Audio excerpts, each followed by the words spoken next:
और चलिए आपको सीधा लिए चलते हैं गोरखपुर, जहां पर मुख्यमंत्री योगी आदित्यनाथ क्या कुछ कह रहे हैं वो भी आपको सुनवाते हैं।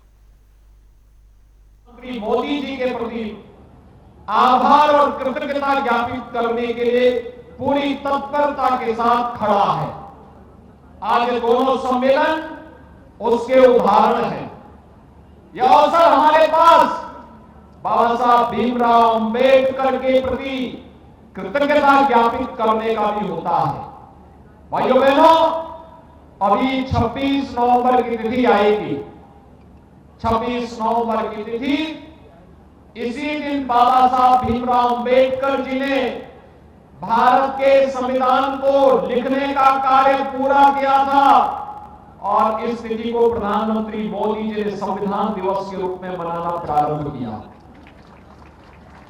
यह सम्मेलन भारत के प्रत्येक नागरिक का दायित्व बनता है कि बाबा साहब भीमराव अंबेडकर के प्रति हम कृतज्ञता ज्ञापित कर सकें।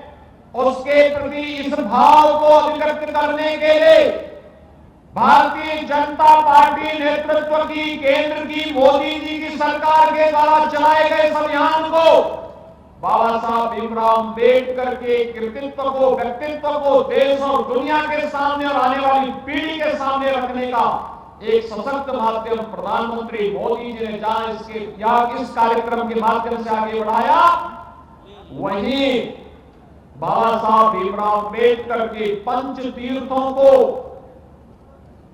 आने वाली पीढ़ी के लिए एक महातीर्थ के रूप में, प्रेरणा केंद्र के रूप में स्थापित किया। भाइयों बहनों, पहले सरकारें 2014 के पहले जाति, मत, मजहब के आधार पर योजनाओं का लाभ चेहरा देख करके देती थी। मोदी जी ने विकास की योजनाओं का लाभ गरीब को, वंचित को, दलित को, महिलाओं को, नौजवानों को, अन्नदाता किसानों को उसका आधार बनाकर के योजनाओं को प्रभावी ढंग से क्रियान्वयन करने का कार्य किया। आज परिणाम हमारे सामने है। योजनाओं का लाभ जिस तत्परता के साथ प्राप्त हो रहा है, उसका सर्वाधिक आवासीय योजना का लाभ हमारा अनुसूचित जाति और जनजाति के बंधुओं को प्राप्त हुआ। उत्तर प्रदेश में 55 लाख गरीबों को हमने इस योजना का लाभ दिया। देश के अंदर 4 करोड़ लोग इस योजना से लाभान्वित हुए। उत्तर प्रदेश के अंदर 2.25 करोड़ गरीबों को शौचालय मिले। देश के अंदर 10 करोड़ गरीबों को शौचालय मिले। उत्तर प्रदेश के अंदर 15 करोड़ गरीबों को राशन की सुविधा का फ्री में लाभ मिल रहा है। देश के अंदर 80 करोड़ गरीबों को इस योजना का लाभ प्राप्त हो रहा है। उत्तर प्रदेश के अंदर 1 करोड़ 75 लाख गरीबों को फ्री में रसोई गैस के सिलेंडर कनेक्शन मिले। देश के अंदर यही संख्या बढ़ करके 9 करोड़ है और उत्तर प्रदेश की उज्ज्वला योजना के लाभार्थियों को मैं खुशखबरी दे रहा हूं।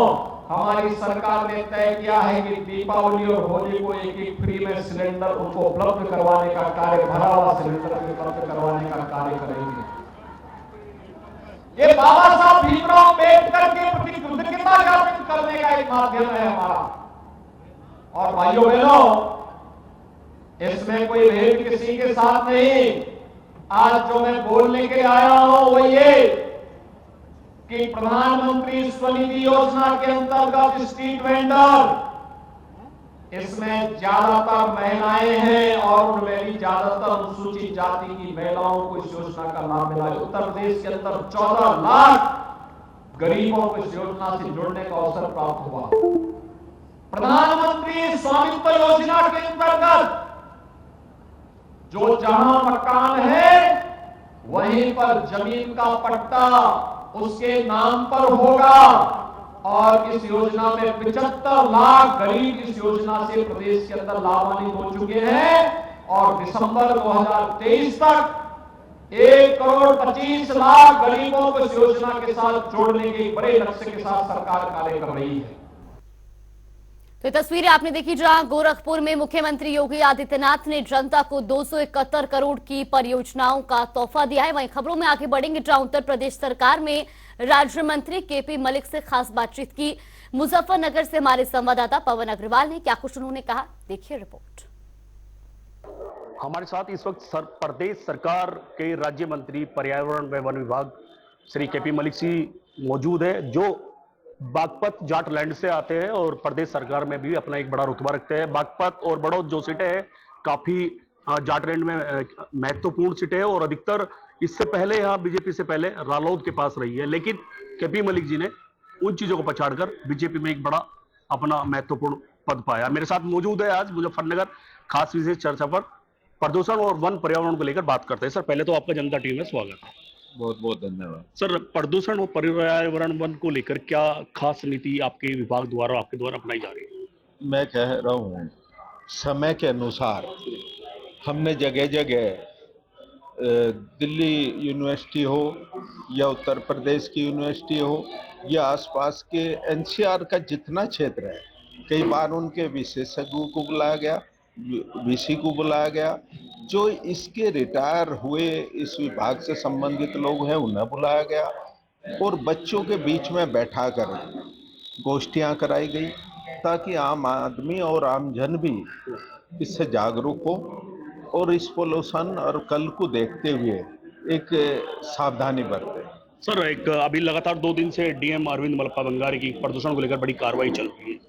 पॉलिथीन जो कचरा है, वेस्ट जो जलता है फैक्ट्रियों में, बॉयलर में, और या कोल्हुओं में जो प्लास्टिक पन्नी जलता है, उन लोगों को भी काफी सीज किया गया है, उसके लिए क्या कहना चाहिए? इसके लिए मैं धन्यवाद करना चाहूँगा डीएम का और इससे जुड़े हुए सभी लोगों का जो इस पे पोल्यूशन को लेकर सावधानी बरत रहे हैं। अगर कोई पोल्यूशन के नाम पे पॉलीथीन जला रहा है तो एक व्यक्ति लाभ ले रहा है, पर उस पॉलीथीन के जलने से कितने लोगों का नुकसान है इसकी वो कल्पना नहीं कर पा रहा। तो मैं डीएम और इससे जुड़े हुए सभी व्यक्ति का धन्यवाद करना चाहूँगा कि वो इसी तरह की सावधानी बरतता रहे और अगर मेरे पड़ोस में कोई इस तरह की गलती और भूल कर रहा है उसे हम समझाने का प्रयास करें, यार जो तुम टायर जला रहे हो या इस तरह का पोल्यूशन पैदा कर रहे हो बिना वजह, इस पर रोक लगाने का। सर प्रदूषण विभाग को लेकर क्या कहना चाहते हैं, क्योंकि जनपद के अंदर भी काफी सुधार भी हो रहा है लेकिन कहीं ना कहीं मिस्टेक भी होती है? नहीं, सुधार तेजी के साथ हो रहा है, पर पोल्यूशन बढ़ने की वजह है कि लगातार गाड़ियों का बढ़ना, लगातार फैक्ट्रियों का बढ़ना, लगातार सुविधाओं का बढ़ना। इस आधुनिक युग में जितनी सुविधाएं बढ़ेंगी, जितने उपकरण बढ़ेंगे, उतना पोल्यूशन भी बढ़ेगा। हमारे साथ पर्यावरण वन विभाग राज्य मंत्री श्री केपी मलिक साथ मौजूद थे। एक खास बातचीत हुई है, कई मुद्दों पर बातचीत हुई है और लगातार हम आपको जनता टीवी पर दिखाते रहेंगे। पवन अग्रवाल, जनता टीवी, मुजफ्फरनगर। तो वही लोकसभा चुनाव की तैयारियों को लेकर सियासी गलियारों में तैयारियों का सिलसिला जारी है। हाल ही में मुख्यमंत्री योगी आदित्यनाथ ने गृह मंत्री अमित शाह और बीजेपी के राष्ट्रीय अध्यक्ष जेपी नड्डा से मुलाकात की। तो वही अब इस पर सुभाषपा अध्यक्ष ओपी राजभर का बयान भी सामने आया है। उन्होंने कहा कि 2024 चुनाव को लेकर संगठन के लोगों को बुलाया गया है और चर्चा की जाएगी। मुख्यमंत्री जी दिल्ली गए थे और वहाँ गृह मंत्री और राष्ट्रीय अध्यक्ष जेपी नड्डा जी से मिलकर बैठ कर के बातचीत कुछ हुई है और उसके बाद आज दोनों डिप्टी सीएम और संगठन के लोगों को बुलाया गया है। 2024 के चुनाव की चर्चा होगी और संगठन को बेहतर कैसे बनाने के लिए जो प्रभारी बनाए जाते हैं, चुनाव प्रभारी, तो उसकी तैयारी और उस पर चर्चा करने के लिए लोगों को आज बुलाया गया है। तो उसी के साथ आज तारीख भी तय हो जाएगी। जो आप लोगों के दिल में बहुत धड़कन रहती है तो उसकी भी चर्चा होगी और तारीख तय हो जाएगी, तो तारीख आप लोगों को बता दी जाएगी। हमारा नाम सबसे ऊपर है सूची में जो सूची टाइप हुई है उसमें सबसे ऊपर नाम है। यूपी के संत कबीर नगर पहुंचे कैबिनेट मंत्री संजय निषाद ने जन चौपाल के माध्यम से लोगों की जन समस्याएं सुनी और उनमें से शिकायतों को चुनने के बाद उनका जल्द से जल्द समाधान करने की बात कही।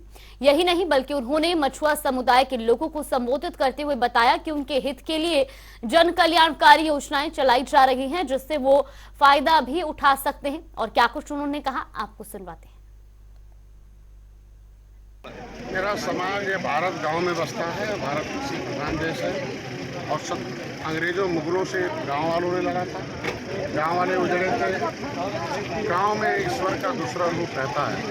कहते हैं कि the real God is not in the democracy, कि ईश्वर जनता जनार्दन है, यही हमारे भाग्य विधाता है। और इनके इन भाग्य विधाता ने भाग्य लिखने के लिए, नीति लिखने के लिए हमें लखनऊ में भेजा है। तो मैंने क्या से नीतियाँ बनवाई हैं वो इन्हें बताना जरूरी था। संदेश के रूप में मैं आया था कि इनके लिए आयुष्मान भारत कार्ड नहीं है, फिर भी 5 लाख रुपए तक का इनाम है। मैं 5 लाख तक का इलाज उनको हमारे मछुआ कल्याण कोष से होगा।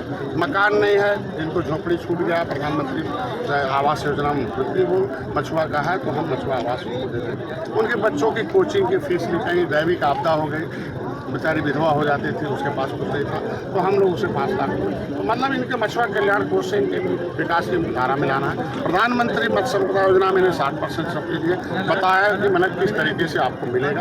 आप लोग उसके प्रधानमंत्री जी आपको 50% फ्री का बीमा है। इनके किसान क्रेडिट कार्ड है, एक 60% सब्सिडी, मतलब 1,60,000 बिना किसी गारंटी। ये सारी चीज़ें इनको बताना जरूरी था, इसलिए गाँव में आए और गाँव के लोगों का हाल भी जानना है, इनकी समस्याओं के समाधान सुनना था। कुछ प्रशासनिक अधिकारियों को गांव में उतारना भी था। जो जनता की सरकार है, जनता के द्वार हमारा नारा है, तो जनता के द्वार पर इन अधिकारियों को लाया था। जो समस्याएं थी उसके निस्तारण कर दिए गए और अपने कार्यकर्ता यहाँ प्यार और स्नेह लेना था।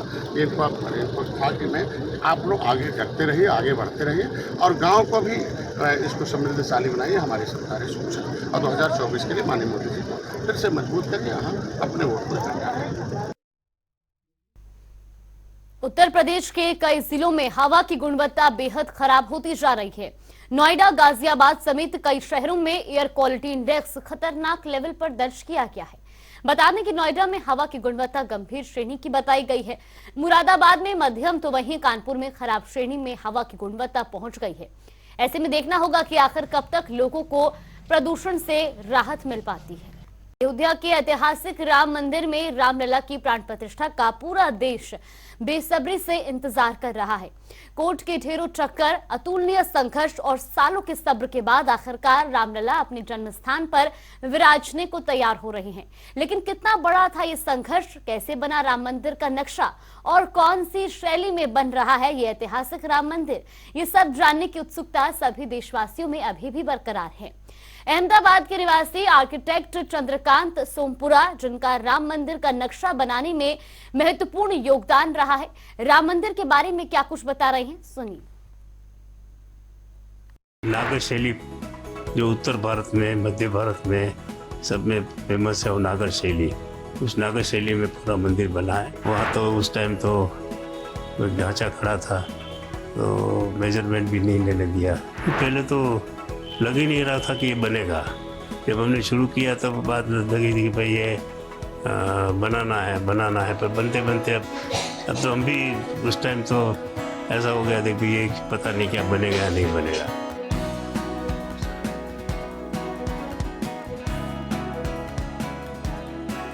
अयोध्या स्थित ऐतिहासिक राम मंदिर में रामलला की प्राण प्रतिष्ठा का पूरा देश बेसब्री से इंतजार कर रहा है। कोर्ट के ढेरों चक्कर, अतुलनीय संघर्ष और सालों के सब्र के बाद आखिरकार रामलला अपने जन्म स्थान पर विराजने को बिल्कुल तैयार हो गए हैं। लेकिन कितना बड़ा था ये संघर्ष, कैसे बना राम मंदिर का नक्शा और कौन सी शैली में बन रहा है ये ऐतिहासिक राम मंदिर, ये सब जानने की उत्सुकता सभी देशवासियों में अभी भी बरकरार है। अहमदाबाद के निवासी आर्किटेक्ट चंद्रकांत सोमपुरा, जिन्होंने राम मंदिर का नक्शा बनाने में अपना महत्वपूर्ण योगदान दिया, राम मंदिर के बारे में क्या कुछ बता रहे हैं, सुनिए। अयोध्या में राम प्राण प्रतिष्ठा है, वो तो पूरे भारतवर्ष के लिए एक गर्व का बात है। और हम लोगों का जो 30-35 साल का जो संघर्ष है और जिस चीज़ हम लोग कर रहे थे उसके उसको एक मतलब मूर्ति स्वरूप हम देखेंगे कि भी मूर्ति स्थापना हो गई और हम बहुत खुश होंगे। सर, खास करके कौन सी नक्काशी पर मंदिर बनाया गया है? ये नागर शैली जो उत्तर भारत में, मध्य भारत में सब में फेमस है, वो नागर शैली। उस नागर शैली में पूरा मंदिर बना है और सबसे बड़ा हिंदुस्तान में से बहुत से कम मंदिर ऐसे होंगे जो बड़े होंगे। तो 5 मंडप है, गुड़ मंडप बड़ा है, नृत्य मंडप है, सभा मंडप है, कीर्तन मंडप है, ऐसे अलग अलग मंडप है। और कवल प्रदक्षिणा है और गर्भगृह भी 20 फुट बाय 20 फुट का है। मतलब अष्टकोण में, जो कि एक विष्णु का 8 स्वरूप मतलब माना जाता है, उसके हिसाब से 8 स्वरूप किया गया है। मतलब काफ़ी उसमें नागर शैली के साथ में विष्णु के अवतार के हिसाब से भी बनाया गया है। सर खास करके कितने साल पहले आपको काम मिला था और इतने लंबे समय के बाद काम पूरा हो रहा है, बीच में कितनी चैलेंजेस आई और कितनी मेहनत लगी? काम तो मुझे करीब 32 साल पहले अशोक सिंघल जी मुझे ले गए थे कि भी इसको एक राम मंदिर बनाना है, उसका एक प्लान आपको बनाना है, तो मेरे साथ आप चलिए, वहाँ जगह देख लीजिए। तो वहाँ तो उस टाइम तो एक ढांचा खड़ा था, तो मेजरमेंट भी नहीं लेने दिया। फिर हम लोगों ने मुश्किल से पैरों से मेजरमेंट लेके कितना बाय कितने की ज़मीन है वो देख करके प्लान बनाया। 2-3 प्लान बनाए, उसमें से एक प्लान उन्होंने पसंद किया कि भाई ये हमको पसंद है, तो उन्होंने मॉडल के लिए बोला, मॉडल बनाया लकड़े का, और उन्होंने कुंभ के मेले में वो मॉडल रखा। और पूरा साधु समाज ने और पूरा हिंदू समाज ने कहा कि भाई ऐसा ही मंदिर बनाना है। इसके बाद में कुछ साल ढीला हो गया काम, क्योंकि कोई भी कारण से। बाद में जब ये उसका कोर्ट का आदेश आया तो बोला गया कि भी एकदम जल्दी करना है और जो है उससे भी बड़ा करना है। तो हमने उसमें जो भी मतलब पुराना रख के जितना भी हो सके उतना बड़ा करके बनाया, और सबको पसंद आया कि ऐसा ही होना चाहिए, ही हो। और उससे काम बाद में काम चलने लगा, और आज मेरे ख्याल से उसका 50% से ऊपर तो काम हो गया है। और करीब मेरे ख्याल से जब प्राण प्रतिष्ठा होगी तब तक में उसका हम लोग फर्स्ट फ्लोर तो पूरा ढक गया है, और सेकंड फ्लोर का भी काफ़ी काम हो जाएगा। कितना संघर्षपूर्ण सफ़र रहा सर? क्या ऐसी खास यादें हैं और क्या ऐसी खास अड़चनें आई जिससे आप बाहर निकले और आखिरकार ये आप लोगों का जो सपना था वो बनकर तैयार हो रहा है मंदिर? पहले तो लग ही नहीं रहा था कि ये बनेगा। जब हमने शुरू किया तब बात लगी थी कि भाई ये बनाना है, पर बनते बनते अब तो हम भी उस टाइम तो ऐसा हो गया था कि ये पता नहीं क्या बनेगा या नहीं बनेगा। नरसिंह राव आए, उन्होंने कहा कि भाई सोमपुर जी एक दिन मेरे पास आप मिल सकते हैं। तो मैंने विश्व हिंदू परिषद को पूछा कि मैं जा सकता हूँ, आप बोले तो मैं जाऊँ। बोला ठीक आप जाइए। तो उन्होंने कहा कि भाई ये मंदिर का ढांचा ऐसे रख के 10-20 फुट दूर आप एक मंदिर बना लीजिए और उसमें मूर्ति स्थापित कर दीजिए। मथुरा में भी ऐसे ही है, यहाँ भी ऐसा हो जाएगा। तो मैंने जाके विश्व हिंदू परिषद से बात की, तो उन्होंने कहा कि नहीं भाई हमको तो मंजूर नहीं है, जो भगवान का जन्म 6x3 की खटिया में हुआ है वही जगह अगर हमको चाहिए, मिलती है तो हम मंदिर बनाएंगे, नहीं तो मंदिर नहीं बनाएंगे। तो बात चली थी कि मंदिर वहीं बनाएंगे, तो वहीं से बात चली कि भाई उसी जगह पे बनाना है हमको।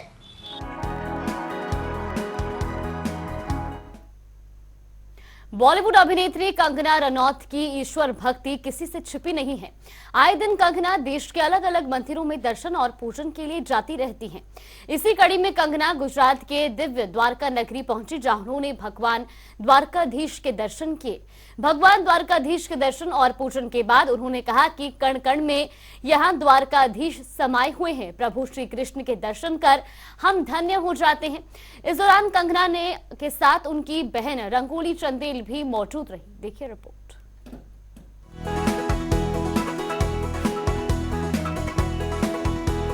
बॉलीवुड अभिनेत्री कंगना रनौत की ईश्वर भक्ति किसी से छिपी नहीं है। आए दिन वो देश के अलग अलग मंदिरों में दर्शन और पूजन के लिए जाती रहती हैं।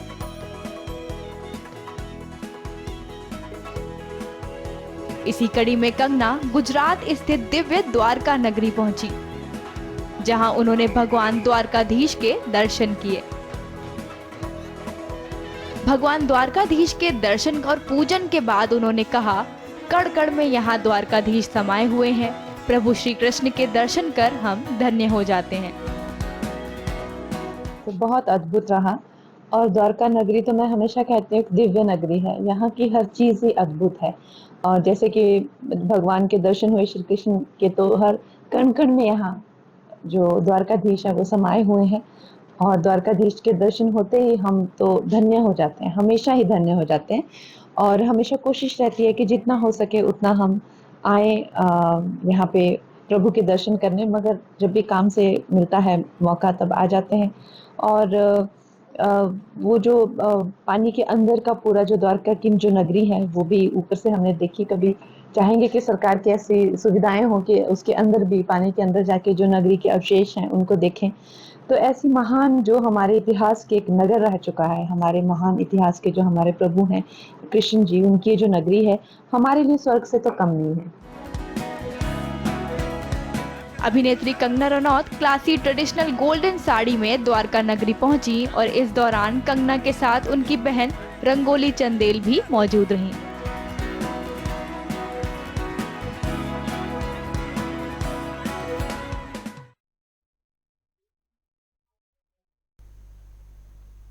और अब रुक करेंगे 4 मिनट में 18 मंडल की खबरों का। फतेहपुर में महिला को जिंदा जलाने का प्रयास, अराजकता तत्वों ने झोपड़ी में लगाई आग, सामान जलकर हुआ राख, पुलिस जांच पड़ताल में जुटी। लखीमपुर खीरी में आग ने धारण किया विकराल रूप, 2 मंजिला मकान में लगी आग, सारा सामान जलकर हुआ खाक, फायर ब्रिगेड ने पाया आग पर काबू। आगरा में ट्रेन के आगे कूदी युवती, मौके पर हुई मौत, मामले की जांच में जुटी पुलिस। लखीमपुर खीरी में पेशी से मुस्लिम फरार, दीवार कूदकर हुआ फरार, पुलिस प्रशासन में मचा हड़कंप, तलाश में जुटी पुलिस। अमरोहा में मानवता हुई शर्मसार, नेशनल हाईवे पर शव को रौंदते रहे वाहन, पुलिस ने शव के टुकड़े को किया समेत। बाराबंकी में प्रॉपर्टी डीलर की गला रेतकर हत्या, कार के पास शव छोड़कर हत्यारा हुआ फरार, पुलिस मामले की जांच पड़ताल में जुटी। इटावा में परेड ग्राउंड पर ली गई सलामी, वरिष्ठ पुलिस अधीक्षक ने परेड को किया संबोधित, पुलिस लाइन का किया गया मुआयना। आगरा में ऑपरेशन टूरिस्ट डिलाइट प्रभात फेरी का आयोजन, महिला पर्यटकों की सुरक्षा के लिए निकाली गई प्रभात फेरी।